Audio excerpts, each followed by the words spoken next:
Good morning, John Comitis, and thank you so much for joining us on Sports on Morning Live. Good morning. Hi. John, I just want to start with, let's talk about that divorce from Ajax Cape Town to building a brand new club in your stomping ground, the Western Cape. Talk us through that roller coaster of emotions for you. Well, it's a new club. We've been around for 6 years now, and we've had an extremely successful time on the pitch, and I think that is key to grow any brand. And for us, the exciting news is now that we will engage the Cape Town Stadium in a new deal that they've just renovated that stadium with rugby joining hands with the Cape Town Stadium. They've improved the facilities of the stadium regarding hospitality and the business lounge and suites. And it looks like it's become an iconic stadium for big events. So for us, it's exciting times to bring, our big games to the stadium and play out of that kind of facility. And as you speak about bringing big games to that stadium, we know that this upcoming season you're going to be involved in the continent and in that competition. We saw that race at the end to finish second. Talk us through your preparations for participating in the continent. Well, we were fortunate that we, from the period of February to May to the end of the season, we actually got better and better, and the team pulled itself from a position of about 6th, 7th in the log all the way to second. So we finished on a high, and we haven't made many changes to that squad because we made all our preparations in January.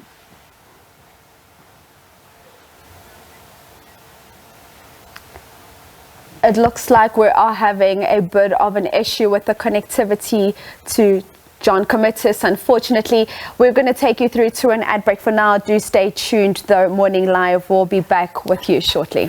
John, thank you so much for joining us on Morning Live. Let's pick up the discussion where we ended off. We're just talking about how you're saying you've maintained your team more or less the same as it was last season in preparation for the upcoming season, as well as your participation in the CAF Continental competitions. Yeah, we kept the same squad, and we've added only 2 players, and I think that stability is going to serve us well. We've got a very, very comprehensive squad in every position, so we've prepared ourselves for the African continent. We can literally go and play an away game on the continent, and then the team that is left behind can literally take up a starting lineup berth for the game back home. So that is kind of in preparation and in anticipation of the fatigue that happens. We've got a congested league because we've got the World Cup coming up November, December. So I think we're really prepared. If this was a season that I could kind of believe in the team challenging, I think this is the one that it's going to happen in. And credit to Eric Tinkler for the preparation that he's done. And as we speak about the preparations you've put in, there are so many factors that need to come together in order for you to be successful on the field of play. And one of those are, of course, the commercial partners that you have as a team. Talk to us about the importance of having these commercial partners backing you. I think after the COVID pandemic, we've seen that there's a lot of movement in the market. Corporates are looking to reposition themselves. And it's a good time for football clubs and sporting entities to tap into this funding, and we've been very fortunate. We're about to announce a major corporate that will be backing us as our title sponsor, and we've got other associated sponsorships that are about to be concluded. So I think the market is rife for this kind of activity, and thanks to people, professionals like Jacques Robler, who have assisted us in this process, especially with the Cape Town Stadium, and obviously the Cape Town Stadium team that have taken us on willingly to give us these opportunities with corporate hospitality, because that's the key changer for us, for our fans and for the fan experience, and especially that we're going to have this kind of hospitality offering to all the suite holders that have purchased suites at the Cape Town Stadium. So it's quite exciting times for us as a club.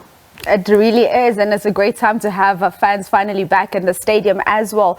Something else I'd like to talk to you about, John, and we can't ignore the fact that women's football is on the rise, not only in South Africa, but all over the world. What is the importance of us seeing an investment in women's football? And I mean, there's been so much talk about we're not seeing PSL teams introducing women's football teams, but let's just talk about the importance of investing in women's football to make it better.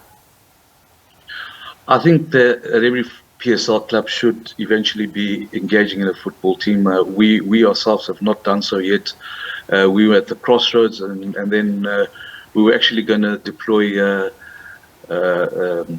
the Bafana coach to head up all of women's football, and then unfortunately, or fortunately I should say, she's been appointed. So that's the next step for us. I think Mamelodi Sundowns have done a wonderful job with us, and they've been great ambassadors for women's football.